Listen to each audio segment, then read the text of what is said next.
ফিরেন রাস্তার চিপাচাপাই থেকে কোন রকম কোন সন্ত্রাসী ছিনতাইকারী আপনাকে ছিনতাই করতে পারবে না, এমন একটা সমাজ। এই সব কাজ করার জন্য আপনাদের সমর্থন দরকার আছে। আপনারা সমর্থন দিবেন না? আপনি হাত তুলে দেখেন বাবা, আপনার মা মনে আপনার রাজি, আপনারা থাকবেন না কিন্তু আপনাদের সন্তানরা থাকবে। এমন একটা সুন্দর পরিবেশ শহর গড়তে চাই। সাভার পৌরসভাকে আমি এমন একটা জায়গায় নিয়ে যেতে চাই যেটা কেউ এর আগে চিন্তা করে নাই। আমি সেই রকম একজন মানুষ, সব জায়গায় বলে যে আমি অনেক নিচু থেকে উঠে আসছি। এই এলাকা জামশেদপুরের মানুষ, আমার মাটির মানুষ, আমি আমার চিনেন আপনারা। সবচেয়ে বড় সাক্ষী 96 সালে যখন আমি জুলুমের শিকার হয়েছি, এই জামশেদপুরের মানুষ আমার রাতের বেলা ঘরে পাহারা শুইতে দিয়া বাইরে তারা পাহারা দিয়ে একটা দিকে আগলা রাখছে।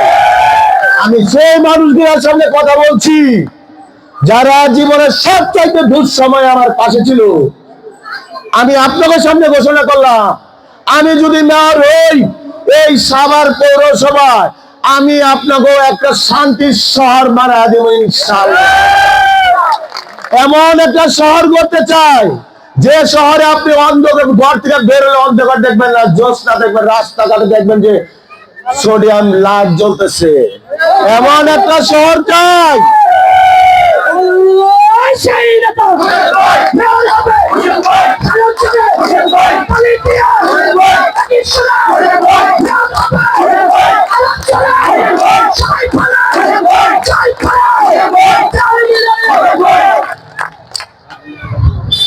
আমি আপনাকে আরো বলতে চাই, আমার রাজনৈতিক পরিচয় যাই থাক, সবাই জানেন আমি বিএনপি করি, কিন্তু সাভার পৌরসভায় আমি দল মত ধর্ম বর্ণ সমস্ত কিছুর ঊর্ধ্বে উঠে আমি সবার জন্য পৌরসভার দ্বার খুলে দিতে চাই।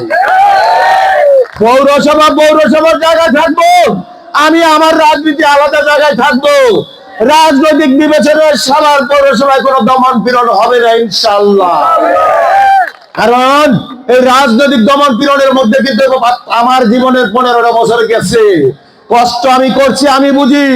আমি এই যে ক্যামেরা গুলো আছে না, আমার বক্তব্য আমার ফেসবুকে থেকে যায়, বললাম শুধু ছাত্র জনতার আন্দোলন যারা গুলি করছে তাদের মাপ নাই, এই মামলার আসামিদের মাপ নাই, কিন্তু অন্য সবার জন্য সব সময় সাভার পৌরসভা এবং আমার দরজা খোলা আছে ইনশাআল্লাহ। যে কোনো প্রয়োজনে আপনারা আমার দ্বারস্থ হইবেন। যদিও আমার সরকার ক্ষমতা নাই, চাইলে আমি আপনার সব কাজ করে দিতে পারবো না, কিন্তু আপনি আমার কাছে গেলে আমি আপনার কথা ধৈর্য সহকারে শুনবো ইনশাআল্লাহ। শোনার পর আমি চেষ্টা করব সুস্থ সমাধান করার জন্য। আমি ব্যক্তি জীবন এবং আমার পারিবারিক জীবন এটা বলতে হওয়ার কিছু নাই। সার্বক্ষণিক আমি আপনাকে নিয়ে চিন্তা করি, আপনাকে কথাই বলি, আপনাকে সাথেই চলি, আপনাকে কথাই শুনি, সব কিছু বিবেচনায় নিয়ে আমি কাজ করতেছি।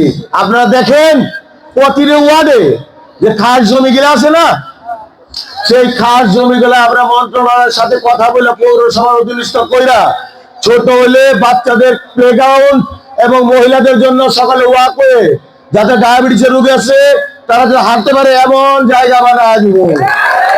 কোন খাস জমি কারো কোন নেতা কেতা আরো দিয়ে থাকবো না, অন্তত পৌরসভার ভিতরে তো থাকবোই না। সব খাস জমি পৌরসভার অধীনে নিয়ে বিভিন্ন ছোটখাটো পার্ক, হাঁটার জায়গা, খেলাধুলা করার জায়গা বানায় দিব ইনশাআল্লাহ। আপনাকেও এখন একটা, আপনারা আপনাদের আত্মীয় স্বজন, বন্ধু বান্ধব, পাড়া প্রতিবেশী, দেশের মানুষ যে যেখানে আছে সবার কাছে পৌঁছা দেন।